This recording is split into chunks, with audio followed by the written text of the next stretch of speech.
આગળ વાત કરીએ તો ગોવાની પરફ્યુમ ડિઝાઇનર મોનિકા ઘુર્ડે મર્ડર કેસમાં અનેક મહત્વના ખુલાસા થયા છે।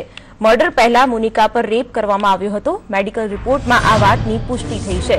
મર્ડર પહેલા તેણે મોનિકાના ઘરમાં જ ઈંડા અને ચોકલેટ ખાધી હતી। તેણે જબરદસ્તીથી પોર્ન ક્લિપ દેખાડી હતી। બાદમાં તકિયાથી મોં દબાવીને તેનું મર્ડર કરી દીધું હતું। મહત્વનું છે કે 7 ઓક્ટોબરે ગોવાના પણજીમાંથી મોનિકાની લાશ મળી હતી અને તેની હત્યા સિક્યોરિટી ગાર્ડ તરીકે ફરજ બજાવતા રાજકુમારે કરી હોવાનું સીસીટીવીમાં સાબિત થયું। પોલીસે સીસીટીવી ફૂટેજના આધારે તેની ધરપકડ કરી હતી। મોનિકાએ હત્યાના થોડા દિવસો પહેલા તેના પર છત્રી ચોરીનો આરોપ લગાવ્યો હતો, જે અંગે મોનિકાએ સોસાયટીમાં ફરિયાદ કરી હતી। આ પછી રાજકુમારને નોકરીમાંથી હાંકી કાઢવામાં આવ્યો અને રાજકુમારે તેને પોતાનું અપમાન સમજી તેનો બદલો લેવા માટે મોનિકાને મોતને ઘાટ ઉતારવાનો નિર્ણય કર્યો હતો।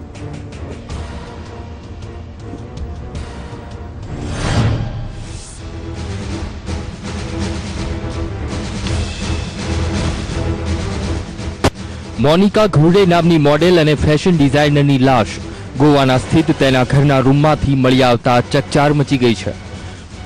શુક્રવારે મોનિકાની લાશ મળી હતી। મોનિકાની લાશ નગ્ન હાલતમાં હતી અને તેના હાથ પગ બાંધેલા હતા। પોલીસને આશંકા છે કે લૂંટ બાદ મોનિકા પર સામૂહિક બળાત્કાર ગુજાર્યા પછી તેની હત્યા કરવામાં આવી હોઈ શકે છે। મોનિકા તેના સનગોલ્ડ સ્થિત ફ્લેટમાં 3 દિવસથી એકલી રહેતી હતી। મોનિકા મૂળ નાગપુરની રહેવાસી છે। હત્યા થઈ એના 1 દિવસ પહેલા તેના ભાઈએ ફોન કર્યા હતા, પરંતુ મોનિકાએ એક પણ ફોન ઉઠાવ્યો નહોતો, જેનાથી મોનિકાના ભાઈને શંકા ગઈ હતી। મોનિકાની જાણકારી માટે તેના ભાઈ મોનિકાના વિદેશી મિત્રોનો કોન્ટેક્ટ કર્યો હતો, પરંતુ ત્યાંથી પણ કોઈ સમાચાર નહીં મળતા તે ગોવા દોડી આવ્યો હતો। ત્યારે મોનિકાનો દરવાજો ખુલ્લો જોઈને પાડોશીઓએ ઘરમાં તપાસ કરી તો મોનિકાની નગ્ન હાલતમાં લાશ પડી મળી હતી, જેની જાણકારી પોલીસને તાત્કાલિક આપવામાં આવી હતી। પોલીસને મોનિકાના ગરદન પર કેટલાક નિશાન મળી આવ્યા છે। પોલીસનું માનવું છે કે મોનિકાની હત્યા બુધવારે મોડી રાત્રે થઈ હોવી જોઈએ।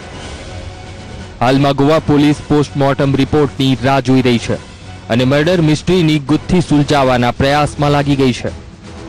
બ્યુરો રિપોર્ટ, સંદેશ ન્યૂઝ।